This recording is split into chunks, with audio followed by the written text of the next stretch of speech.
Well, good morning. How are ya?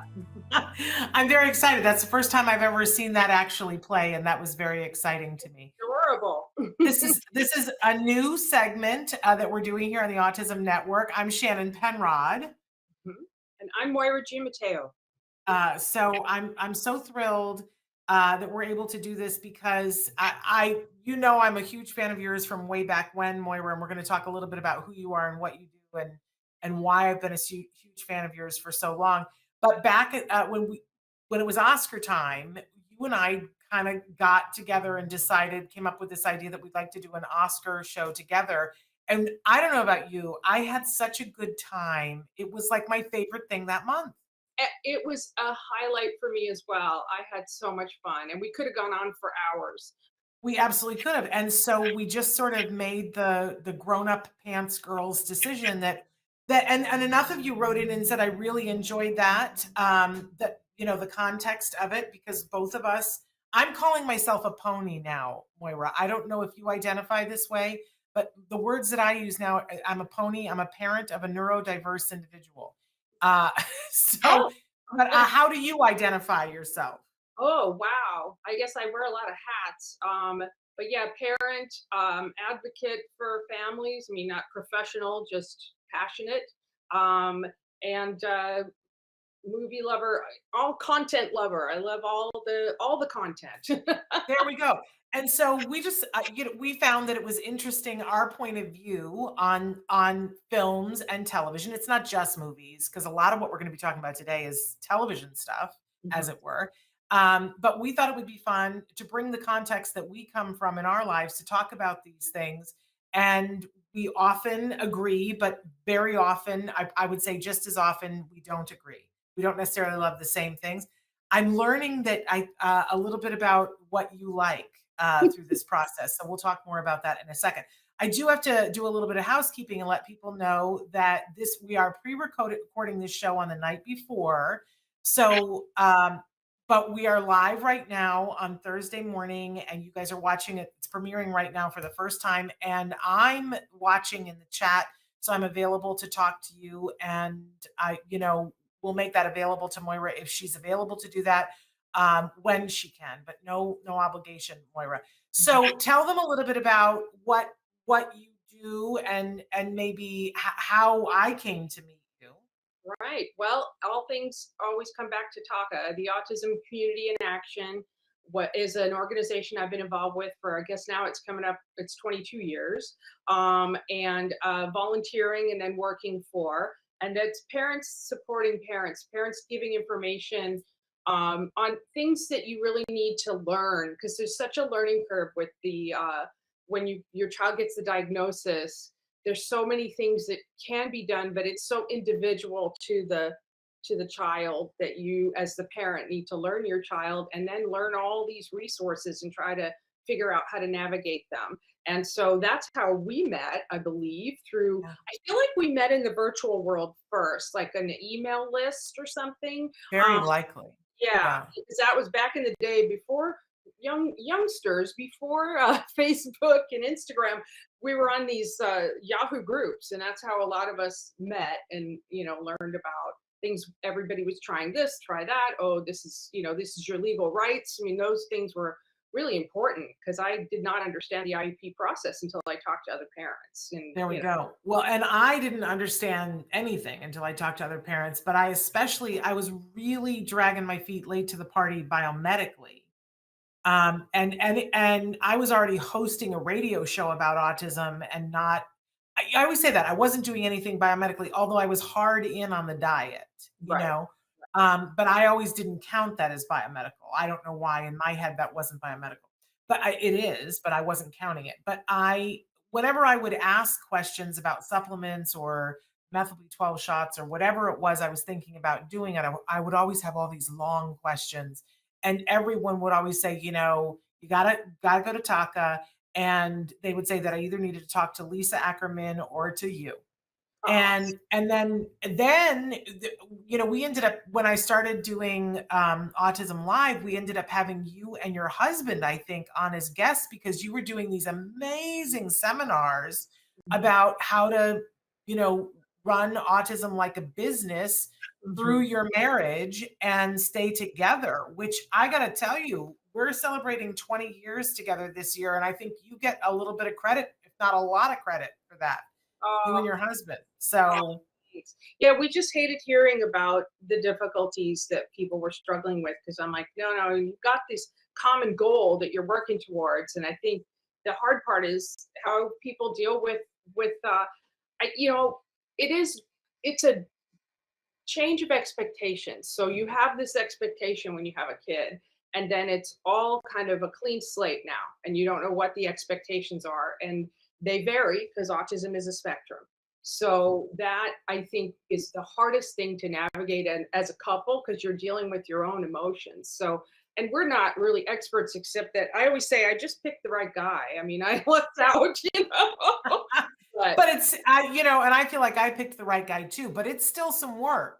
yeah, I it is. never, no one ever told me, oh, you're going to do a marriage and it's going to be some work on a regular basis. Because if you're not working on it, then, it's like anything, it falls apart. Right. But, Like, um, but yes, it certainly helps to be married to the right person out the door, because yeah, then you got somebody to work on it with you that you enjoy. right. And that I count myself lucky, because I know people who thought they had that and they didn't have that. Right. So, You know, it's a challenge to a marriage, definitely, and it's something that you know you just try bob and weave and try to do what you can. But yeah, so with Talk, I've been doing their I do their database. I'm the data gal, and we also have a scholarship program that I help manage and put things towards the review committee to review. And we have a fabulous conference coming up. We are yes. going to be back in person in Orange County. It's going to be October 14th through the 16th. And exciting thing is we've got an early bird price. The registration is going to open June 28th, and one day only early bird price of $60. And it is $60. Wow, all, that's amazing.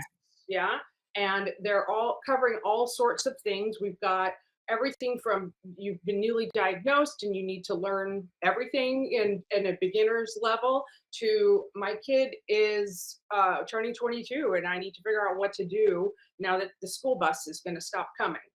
So um, that's going to be fantastic. We have this app called TACA Connect that will be utilizing during the conference, and it's a really cool interactive way. We used it for our last virtual conference. Very cool, and we're using it going forward for some meetings that we're doing during the year virtually, because virtual is here to stay, and we're loving it because we're reaching people that we wouldn't normally have been able to reach. And we will be recording the lectures, and those will be available to the people that registered, and then they'll be available at a later date for purchase for if you can't make it. So $60 for an in-person conference for 3 days? Are you kidding me? That's an unheard of price. That's good. a real price, but It you will go only get up.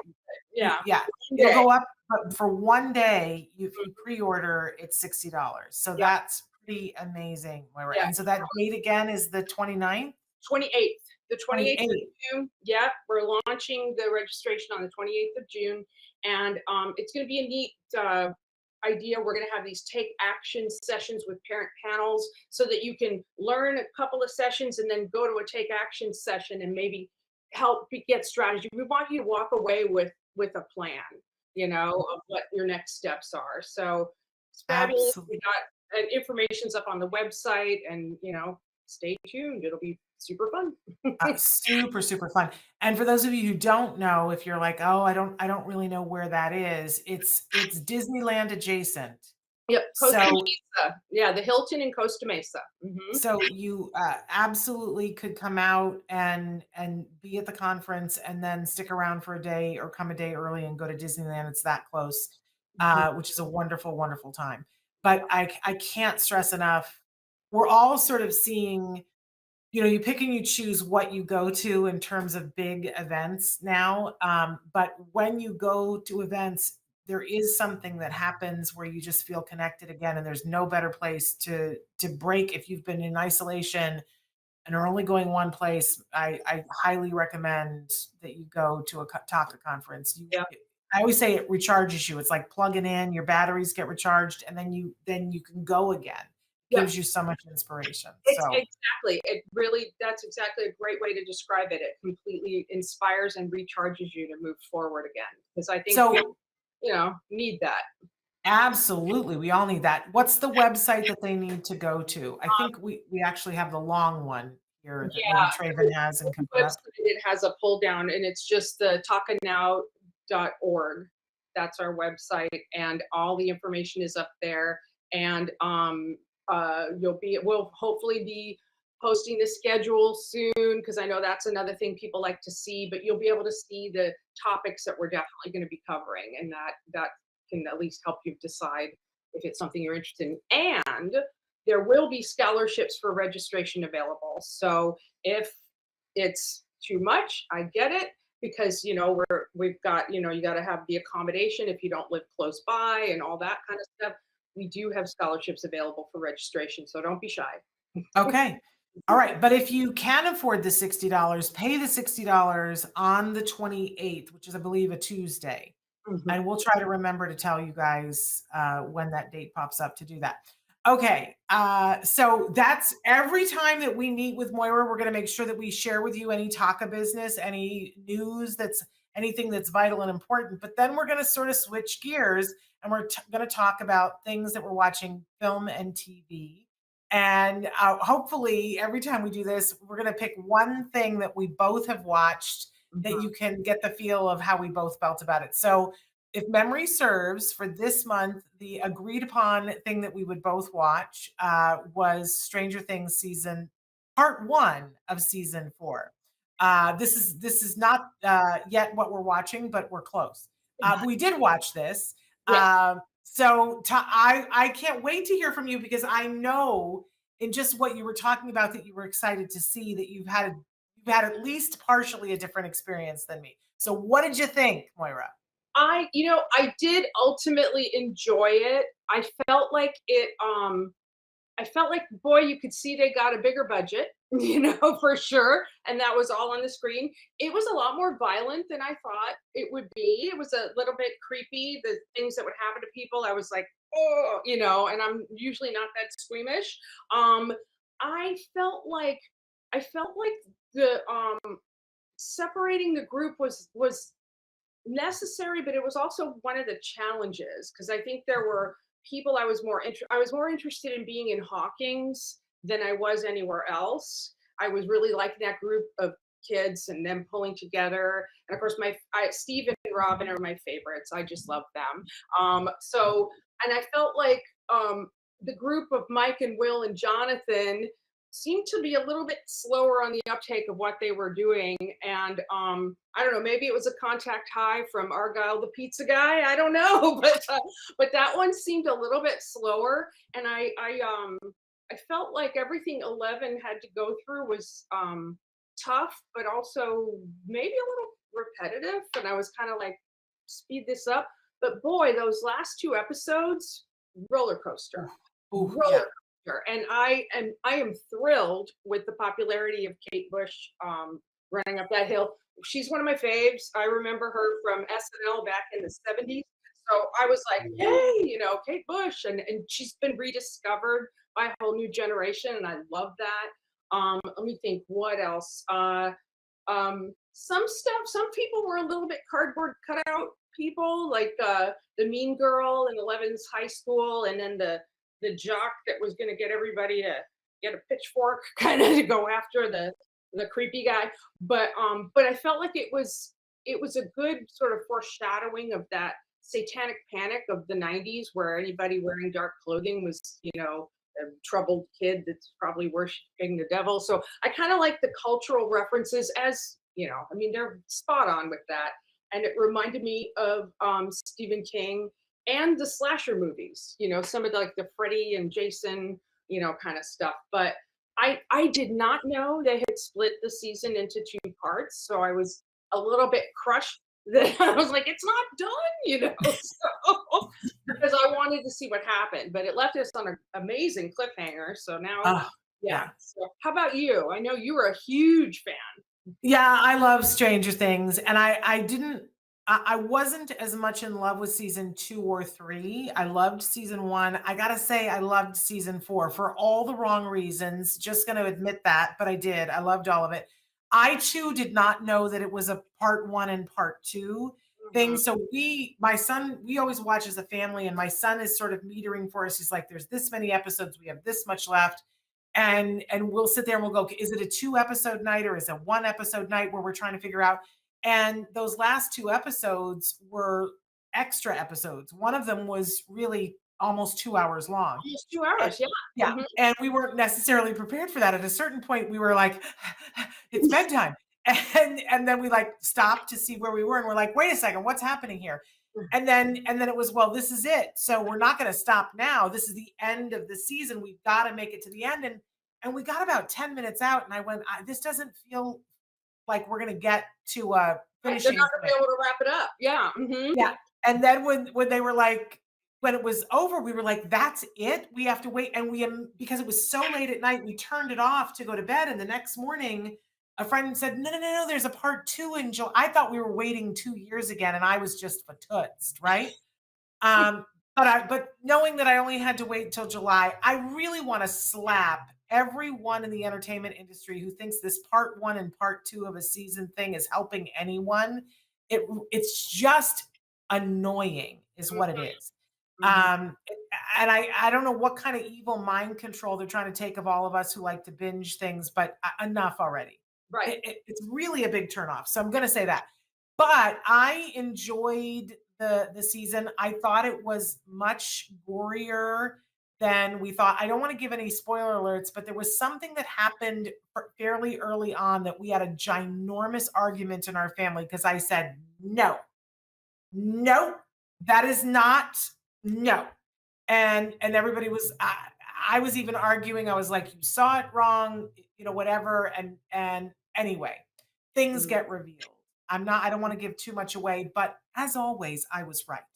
And so so you'll figure it out for yourselves. I don't want to tell too much, but I was a little bit upset in the beginning because I thought, "Oh, this isn't going to be what I think it is if this is what I think it is." I'm Mhm, okay. mhm. It was well worth the wait. I thought that there was a lot of, you were saying cardboard characters. I felt that they referenced Scooby Doo a lot. That there were people who were drawn in a specific way, and I chose to embrace that because of the genre. So I was pretty okay with it. I have to admit to you though, Moira, I am Kate Bush illiterate. I Oh, had never heard the song before, didn't I you said SNL and I'm like, she was on SNL. I don't yeah, know anything about Kate Bush.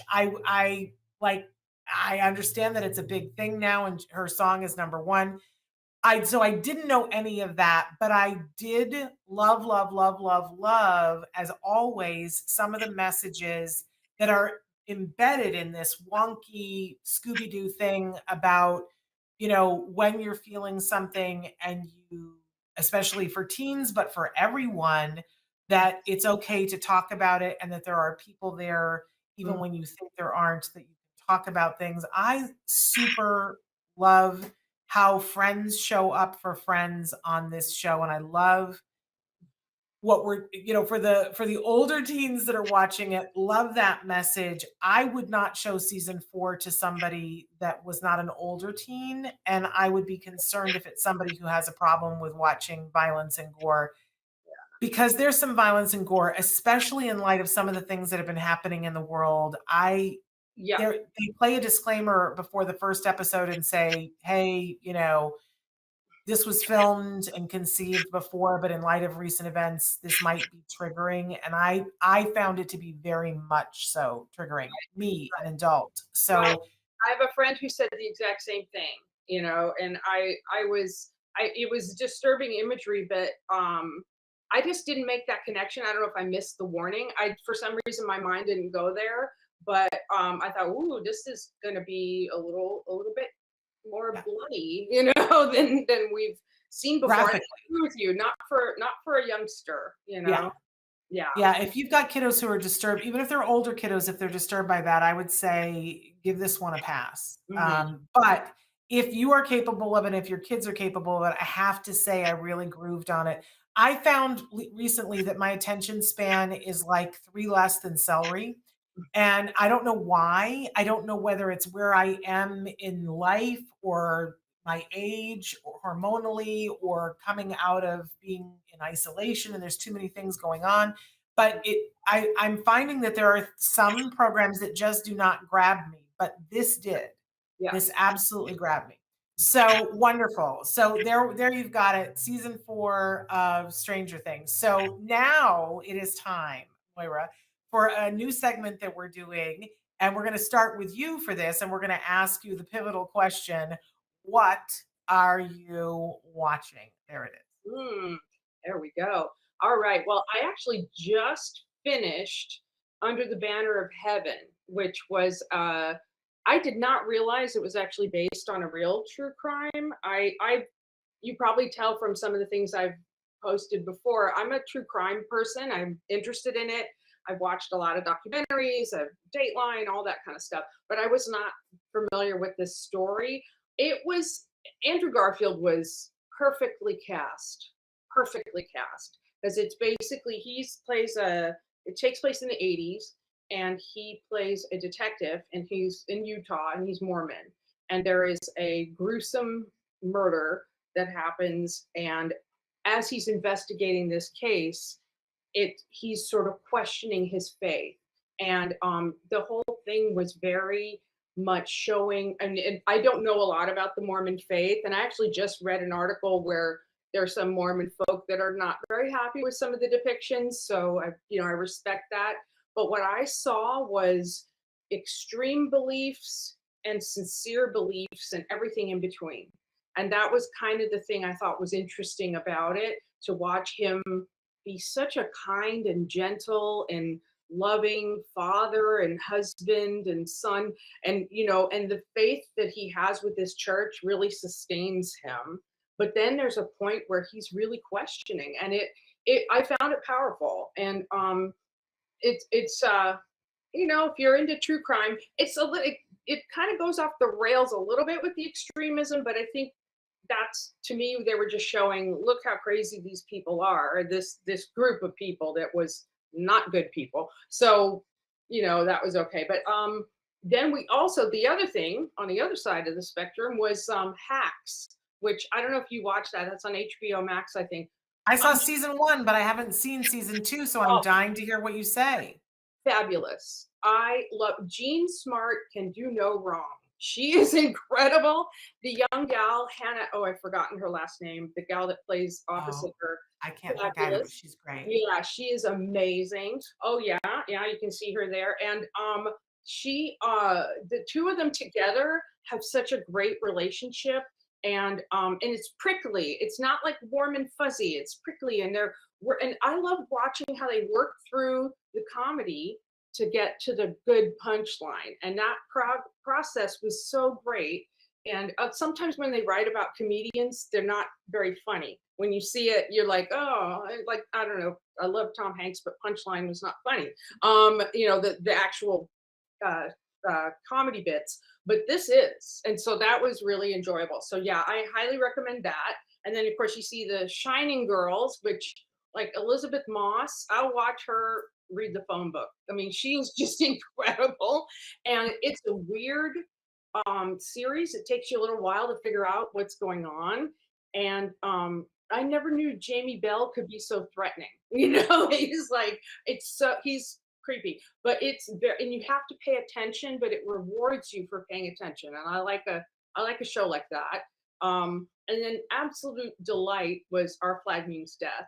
That was just for it's about a gentleman pirate and he's just lovely and delightful and very warm and fuzzy and there's all these issues of gender identity, sexual attraction, but it's all done so sweet, so sweetly and warmly and inclusive. It's fabulous. And Taika Waititi with the beard, I'm all for it. So that one's a good one. And yeah, and delightful, lighthearted, So I needed that, We need a little lighthearted. When you watch the true crime, you got to find the comedy. I love this, Moira, because I had not seen any of the four. Hacks is on my list. Shining Girls was on my list. I've seen about a minute and a half of I can't even say his name, Watiti, in the Blackbeard thing, and went, oh, we're gonna have to watch that. And I had not heard of Banner of Heaven, but I heard them on the Tonys the other day say that Andrew Garfield's new show is amazing. I didn't know what that was, but I used to teach at BYU. I know some LDS folks, so Oh, I'm sure I will find that very fascinating. well, I Uh, think and there's an article in the Atlantic that I just read by a gentleman who is a Mormon, and he talked about what his problems were with it. And I thought, oh, well, that didn't track with me because I don't know. And I kind of felt like I said, like he's showing you the sincerity and and I thought that was fine. And then you see the extreme, so yeah, yeah. well, I know what I'm doing this weekend. Good. I'm watching all of these, and if we have time later, I'll tell you my most recent Gene Smart story. Um, But okay, so these are the ones that you've been watching and that you love. So I absolutely love this. But now we're going to talk about things that you're watching that you didn't necessarily love. Yeah, the things I'm watching and not loving. I was watching a documentary called Bad Vegan, and it's about this woman who was kind of taken to the cleaners by this con man, and I feel bad for her, but then part of me is like, it's frustrating. um, and I haven't been able to finish it because I just was like, oh, I'm watching her go further and further down the rabbit hole with this guy, and I'm just like, oh, so it's not a relaxing watch. So I think I might just let it lie. Murderville, I love the idea of it, and I love Will Arnett. But I just the whole premise is that it's the celebrity guest walks into a murder scene and has to figure out who did it, and it's they have no information, and Will Arnett, it's scripted for him but not for them, so they're having to improv to guess, and I thought, oh, that's a great idea, but somehow it just sort of didn't land, so I might give that one another chance. And then I just watched Effie Gray, and Dakota Fanning, and the fabulous Emma Thompson was great, but it was kind of, I don't know, it kind of, it was like, and I love a period costume piece, but it just didn't, I don't know, it didn't get there, but It good. laid there. Yeah, yeah, go there. Interesting. I had not even heard of Effie Gray. Bad Vegan was on my list, and we've watched a couple of episodes of Murderville, and we felt the same thing. We were like, "What a fantastic idea!" And for whatever reason, it Didn't didn't land. land, as you said. Amazing. Okay, and then our last category, Moira, is what did you really either stop watching, gave up on, or flat out hated? I'm calling this the no category. No category. Yeah, well, you and I agree on this, I believe. It's senior year, which I love Rebel Wilson. I thought, oh, this will be fun. And it was not. And I was like, oh no. And I just sort of gave up. I think maybe 20 minutes in. I don't know. I just thought, okay, I'm done. And then I watched pieces of her because Toni Collette, and the first episode was fantastic. And you think, oh wow, it's going to be about this woman who has a secret life, and it's true, she does. But it's not that very interesting, her secret life when it's revealed. But again, Toni Collette, I watched all of it because I love Toni Collette. And then The Shrink Next Door, I listened to the podcast for that. And so I was excited to see this, but it was hard to watch, and I stopped watching it because the podcast was told in reverse. Like, you kind of know how things end, and then you kind of hear where it came from. This is told forward. So you're just watching things get really, really, really, really bad. And Paul Rudd is so sweet, but he's so horrible to Will Smith that I'm Will Ferrell, sorry, Will Ferrell, that I was just like, I can't watch this. I can't watch you be mean to him. And again, a kind of a con man thing. And yeah, maybe I don't like con men. Well, we started watching that too because I mean, Paul Rudd, Will Ferrell, how can you possibly go wrong? And yet they do. We gave up, I think, after 2 episodes. And I managed to tough it out through senior year, but I was by myself finishing it because everyone else had left. And probably because out of some false sense of, uh, I love a fat girl who loses weight. And a lot of times people don't like that. And I was like, I'm gonna, you Want to know, support her, yeah, because there's yeah. this attitude like you're not funny unless you're still heavy, which I think is silly, you But know. the joke is so paper thin on which the whole thing is told. I'm going to talk about that in a second. Mhm. Okay, so if it's okay, now it's my turn to talk Yes. about What do you what want? Mhm. watching. I didn't know if we were going to play that graphic again. Okay, so I got to get my list out here. So the things that I'm watching and loving, and some of these have some asterisks after them, but talk about those to doing a season in two parts. We're watching season 6 of Outlander, and we've finished part 1 of it. We're waiting for part 2. I must say that the first I think there's 8 episodes maybe of it, and the first I would say solid 4 or 5, we kept scratching our heads and going, "Is anything gonna happen?" Mhm. It feels like they had a real slow coming out of COVID, and it was exposition again, and they were re-litigating things, and we were like, "Come on, what's gonna happen?" And I was just about to say, "Maybe we're done with this," and then they did their Outlander thing that they do so well. And we were on the edge of the couch screaming and yelling and can't wait for when part 2 comes out. It was really good. But the first couple of episodes, they weren't bad. It just not a lot happened. It was like, what if you had to describe what happened in that episode? It felt like, well, we're baking pies, you know. And I'm willing to watch Sam Hugan bake pies. Let's be honest. But the last 3 episodes, whoo, nail biters. Also on this list, I've been talking to everybody about Hustle Mhm. because I am just as gobsmacked. I hadn't heard about it beforehand. I am not a basketball fan. I don't watch basketball. I don't know basketball stars. I'm not interested in basketball. I loved it. Mhm. I thought I was so surprised at how much I loved it. I thought it was so well done. I have been a big fan of Adam Sandler since he decided to come out with being a serious actor.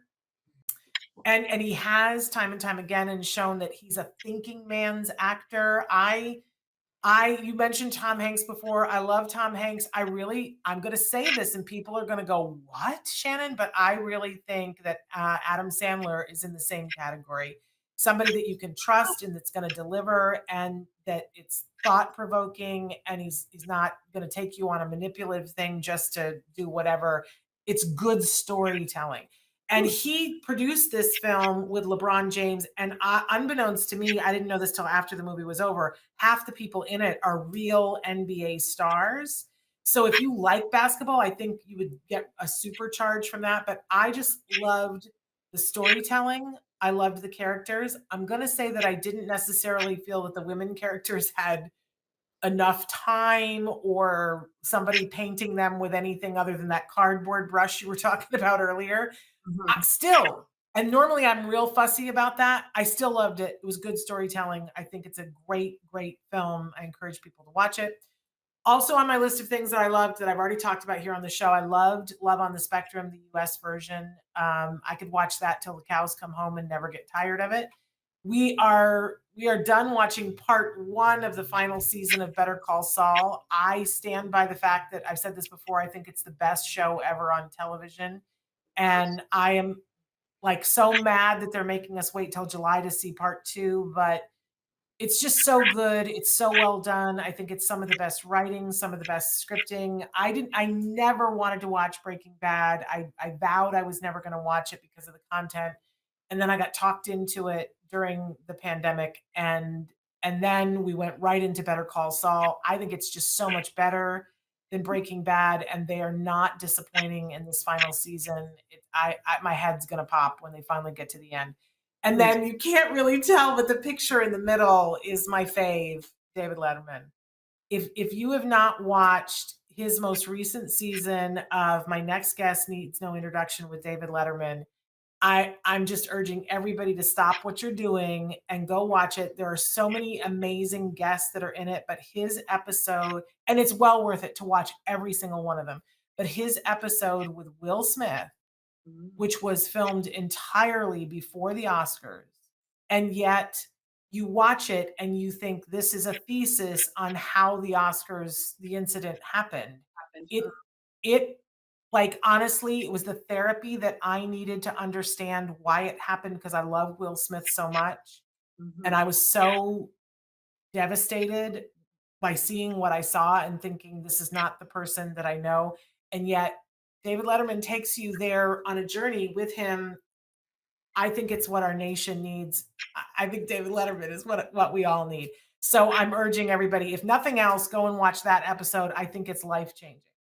All right. I will. So It's on my list for sure, that one. And I just started Love on the Spectrum and recognized one of the people as a gal that Biko was friends with when they went to school together. And I was like, oh, yeah. fabulous. Yes. Yeah. Did you watch, any of the Breaking Bad or Better Call Saul? Is that at all I you? we watched the first season of Breaking Bad, and I liked it, but it were also I think we kind of felt like, oh, do we want to watch this guy go through all this? And I kind of felt like, and I think at the time, it depends on your mood, But I've heard it. People have said hands down, it's one of the best things ever, and I've heard great things about Better Call Saul. So part of me is like, oh, I maybe need to give this another chance at some point. Outlander, I actually have seen the first and I think the second season. And I had read 3 of the books. Me Um, too. so I was excited to see it come to screen. And I with the books, I kind of gave up when I started book 4.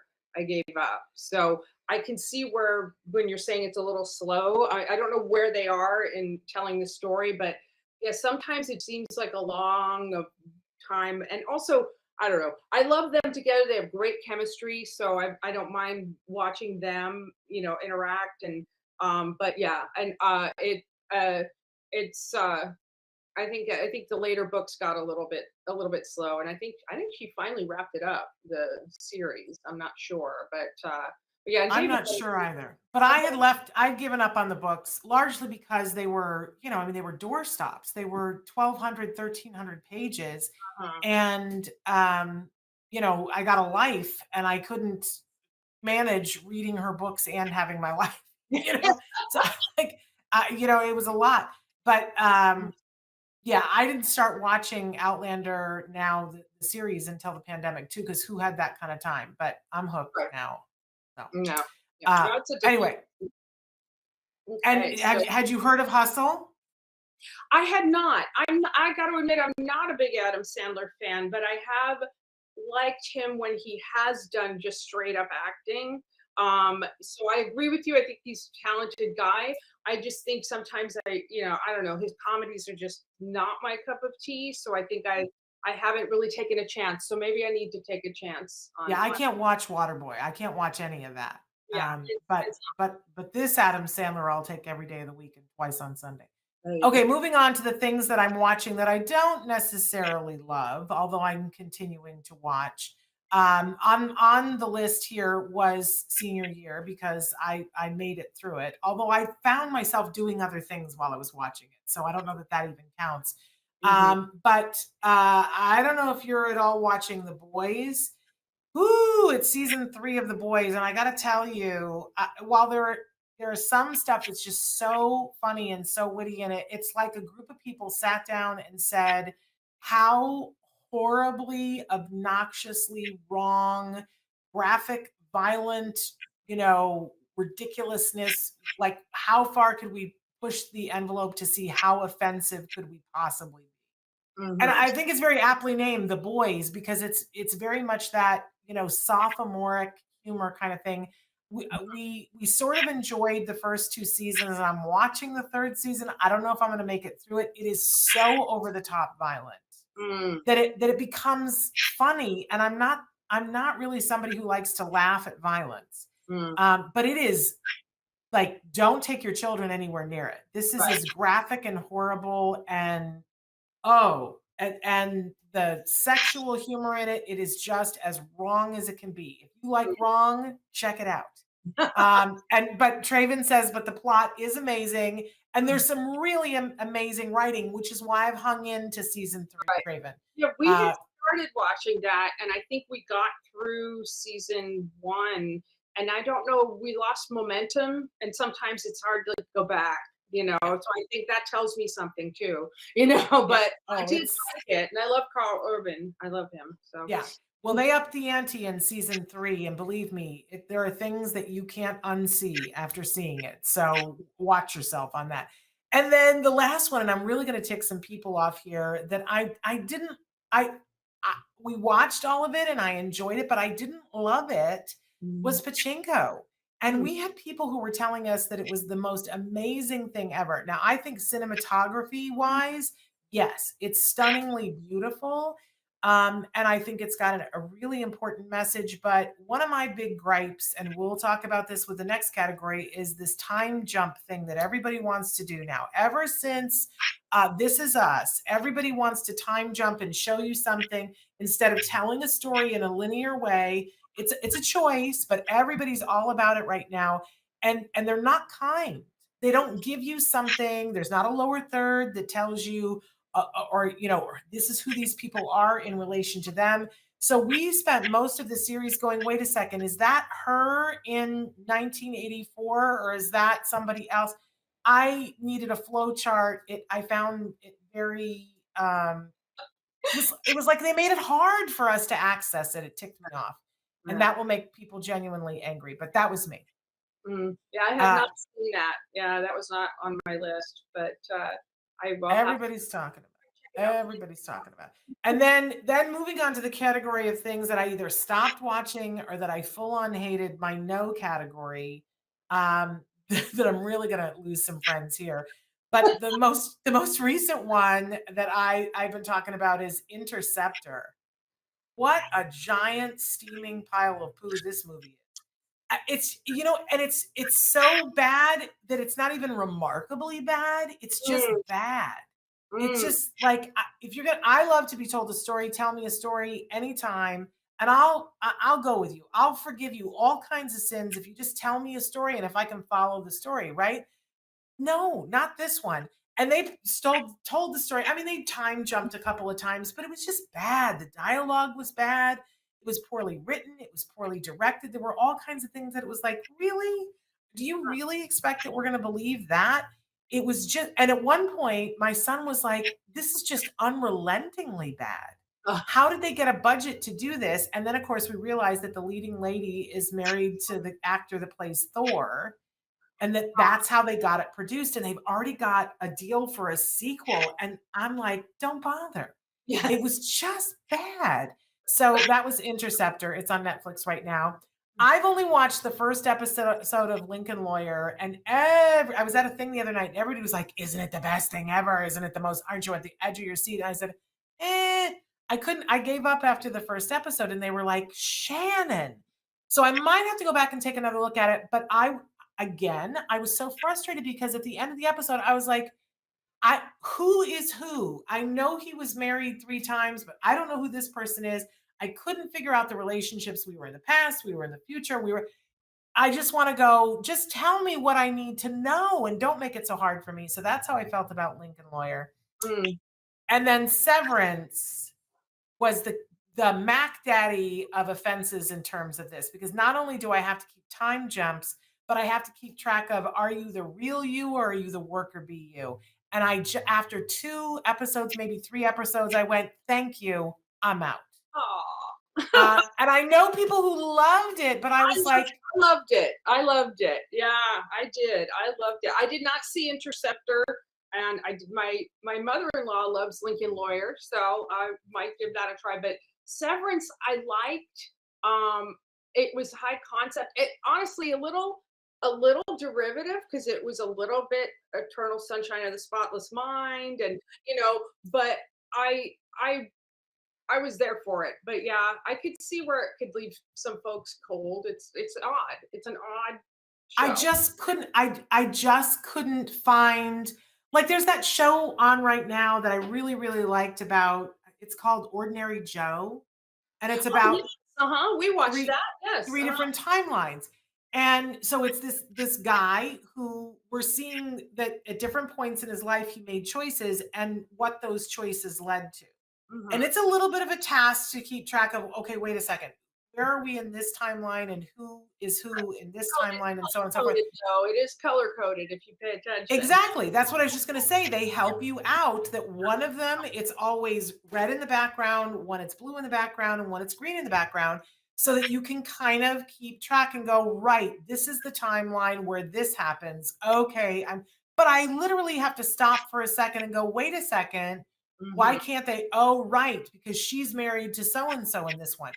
Mhm. It's a little bit of work, and I think when you're a screenwriter, you have to be cognizant of how much work are you having your audience do to be able to access your storytelling. Right, And right. for Severance, I just got to the point, and because everyone is doing it, I have no patience right now. And for Severance, I just went, no, no, you've jumped the shark the last time with this viewer. Peace Mhm, out. I mhm, think my husband is still watching it, mhm. but I also have to admit that the lead actor is like I don't dislike him, but I've never been a huge fan. Really? So Yeah. I didn't watch Parks and Rec. I didn't, so I don't have that rapport with him. Mhm. Um, so we have a couple of minutes. I want to know, what are you looking forward to watching next, Oh, Moira? yes. They, I forgot the name of it. It's a new show with the, actor that was in, Reservation Dogs. He's a Native American actor. I think it's called Dark, oh, darn it. It's another crime thing. I Um, know exactly the one you're talking about. yes, yeah, like Dark Winds. I think that's what it's called. Yeah, and yes, and that's looks really interesting to me. I like him a lot, and I really loved Reservation Dogs, so we'll take a look at that. I do want to see the new Jurassic Park movie.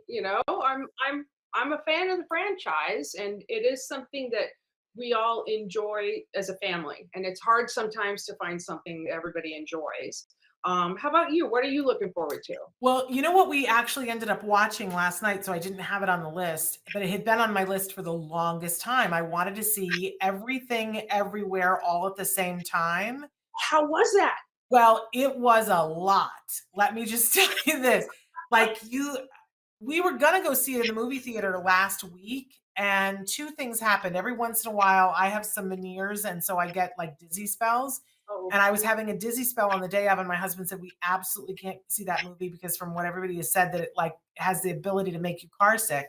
And I right. said, no, no, no. And he said, besides which it's coming out so that you can watch it from home on demand. It is $20, but we paid the $20 last night. I love that. Make them all on demand, if you ask me. I'm with And you. right. And although my husband likes the bigger screen, but whatever.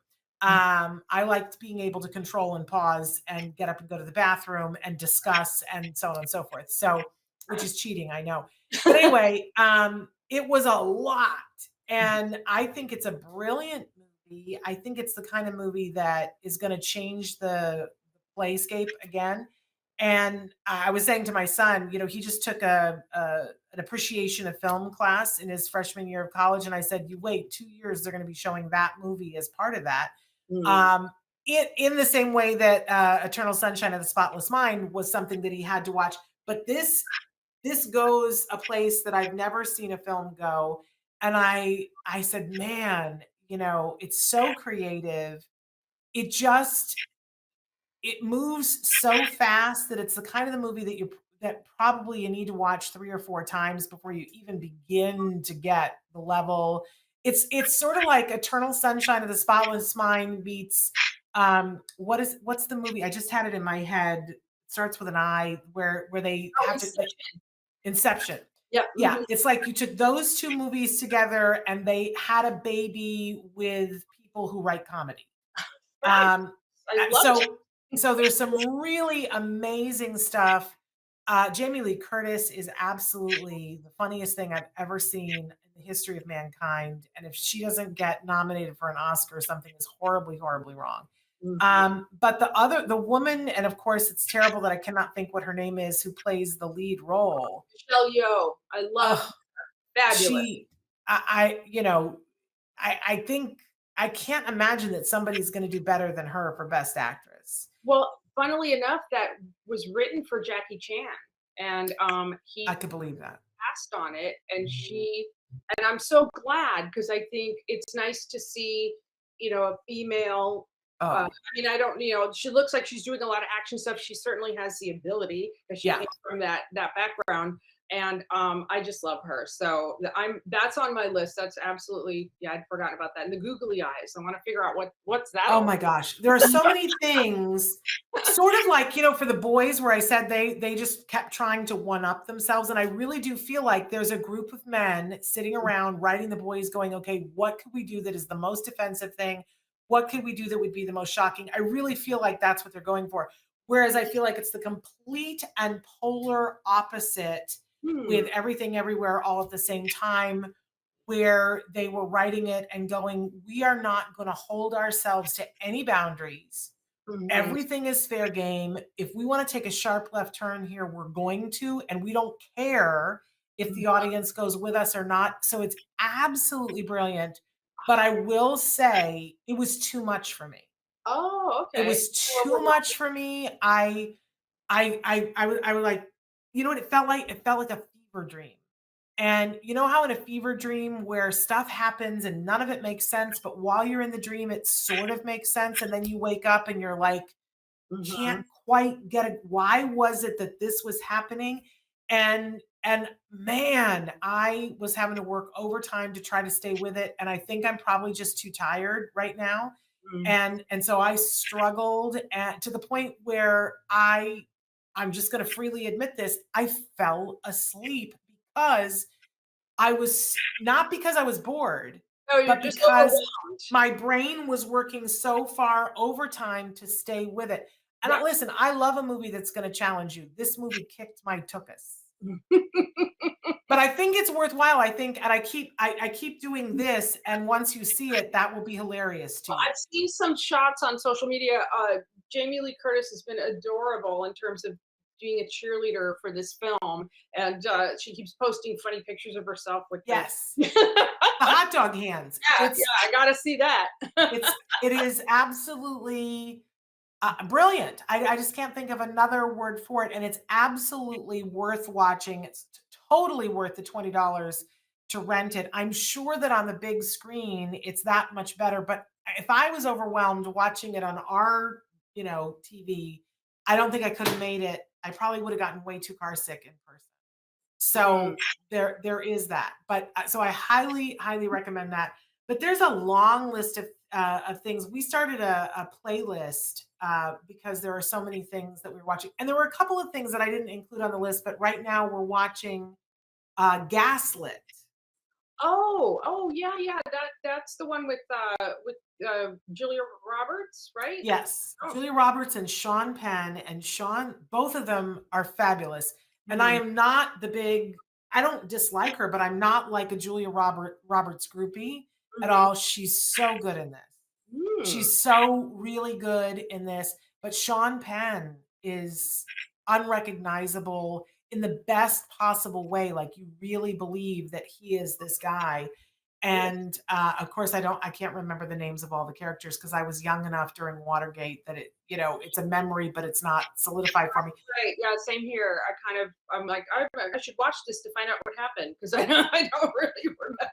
It is fascinating, and I'm really loving it. My husband is a little bit less in love with it than I am, but I'm absolutely loving watching it. Have no idea how it's all going to end up, but I'm finding it really adorable. And you know what else I didn't talk about Hmm. here was, did you watch Life of Beth? No, I actually wanted to because I like Amy Schumer. How was it? It was amazing. I Okay. think it's the best thing that she's done. She's directing, writing, and performing in it, and I think that's its biggest problem, Mm, that she needed a director, mhm. or somebody, an AD who could stand up to her and say, "No, Amy, you're doing too much there." because she certainly gets caught doing that many times where it's like, I wish you could have just, been there instead of trying to show us what you wanted to show us. But is it Michael Cia that is that the name of the actor? She's it's based on her life, Mm. her real life, and how she met her husband. And so Michael Cia is playing the you know the person representing her husband, Mhm. and Yeah. it's loosely based on her life, not completely, but he is wonderful. For those of us who are in the know, we see that he clearly is portraying someone who is on the spectrum. Right. I know that that makes a lot of people uncomfortable because they're like, does he have a card? Can he prove that he has a diagnosis? Because if he doesn't, he's not entitled to play that. I don't fully participate in that thinking. While I encourage always that casting directors give first priority to making sure that actors who are on the spectrum have the opportunity Mhm. to audition and be given the fair opportunity to audition. I'm all about casting who's ever best for the role. And sometimes that means you get a star who can sell tickets to the thing. Right. And that's just reality, and I participate in that reality. We can work on changing that reality, but that's he is, I think, brilliant. I know people who have already diagnosed him because they want to make sure that they're okay with the fact that he's playing this role. So they're like, "Oh, come on, he's on the spectrum." And I'm like, "How are you just diagnosing Yeah. people that you don't even know?" Maybe he's a really good actor. Mm. Maybe he did all of his research. Maybe he spent time, but he's brilliant. And the script is funny and it's delightful, and my husband and I watched it, and there were so many. It's shocking. There's several things that are shocking about it that had us laughing really loudly out loud, like caught off guard. That sort of thing when you go, "Wah!" because Oh, it's fabulous. that level of funny. Oh, that's great. I watched she did like a documentary of when she was pregnant, and we ended and that felt like that was early in the pandemic, and we watched that, and I just, she's very, very like upfront, Yep. like, Yep. here's who I am. And so that I'll Yep. have to take a look at that one. That one sounds like a good one. So It's lots to really watch. good. I have to keep Anything else on your list? We've got like 2.5 minutes. I can't think. Lots of true crime. And Bridgerton, of course. We Mm. watched Bridgerton season 2. Delightful, lovely, beautiful costumes. I'm there for it. And I want to see Downton Abbey, the new Downton Abbey. I love a period I want piece. to. Yeah. Yeah, I wanna see the new Downton Abbey. I wasn't as in I enjoyed it, but I wasn't as in love with Bridgerton. It wasn't quite the impact as the first one, but I just love being in that world, so I was Me happy to. too. I love the costumes, I love I just felt like the storyline was a bit thin, that Mhm. what they had to overcome to be together, I kept going, "What? Just be together." You know Yeah, what I mean? I just didn't feel like there was enough holding them back, but, right. I also wanna see the Downton Abbey movie. I did not love the last one.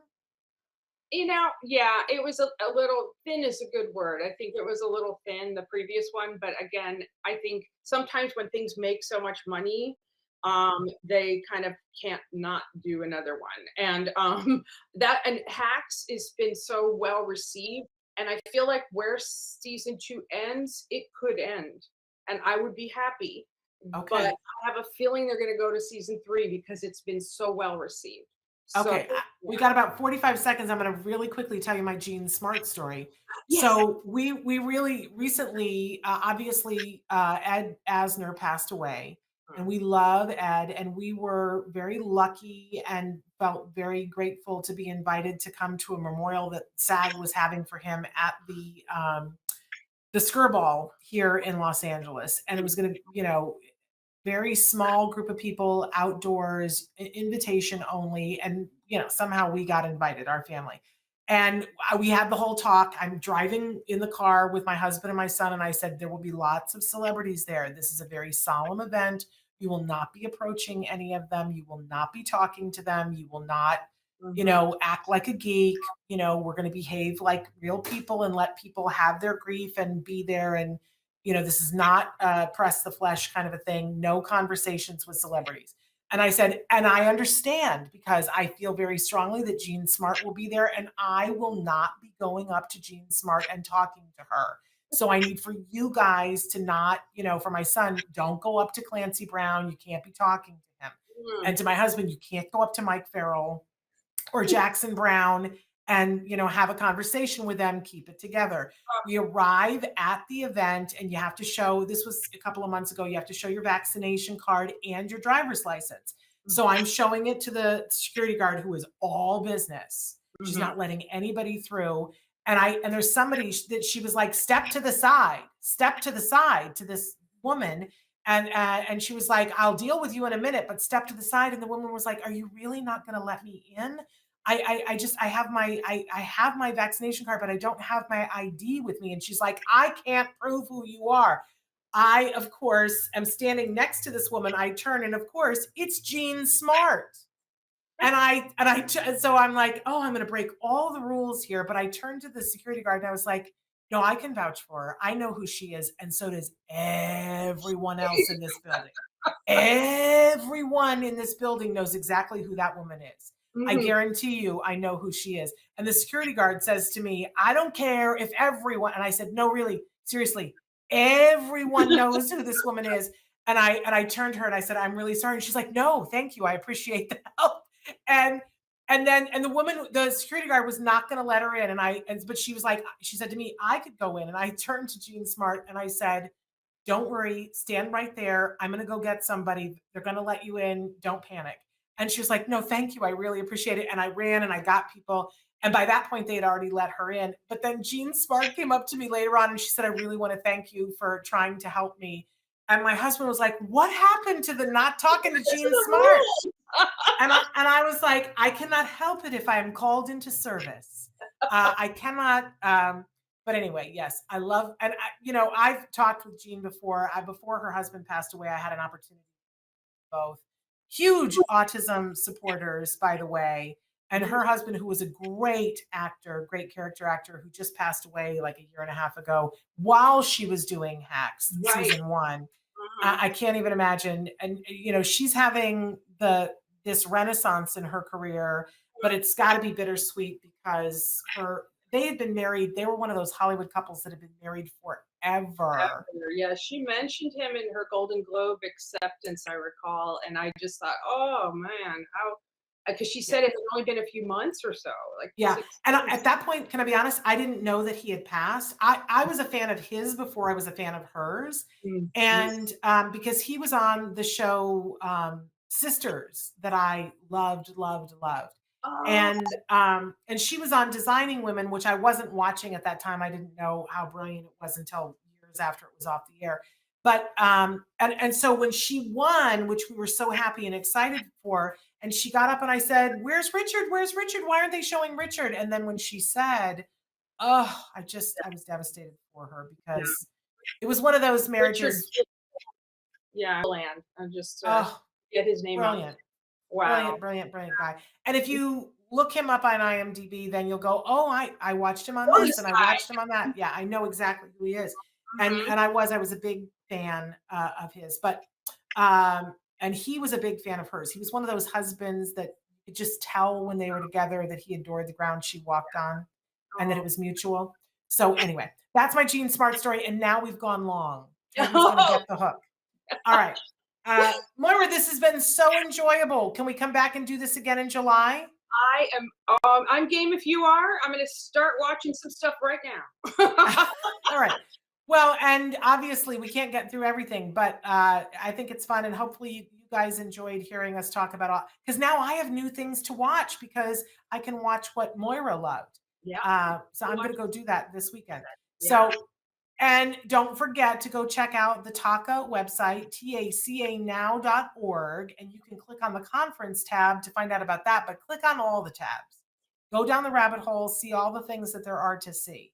And if you need a scholarship, you're reaching out to Moira. Yep. All right. Thank you so much for being with us, Moira. We are back tomorrow with, we're showing another episode of Stories from the Spectrum that is all content by and for people who are neurodiverse. We are not doing a live show on Monday. We're taking that off for Juneteenth. to commemorate Juneteenth. And then we will be back on Tuesday with Ask Dr. Doreen, maybe even in the studio, you guys. So make sure that you tune in then. And then on Wednesday, we have amazing woman, Mary, not maybe, Mary Barbary. She is a BCBA and has her own podcast. She'll be with us on Wednesday. So that's sort of the lineup for the next week. Great. But until then, give your kiddos a hug from me and one for you too. Thank you so much, Moira. Thanks for having me. Bye-bye for now.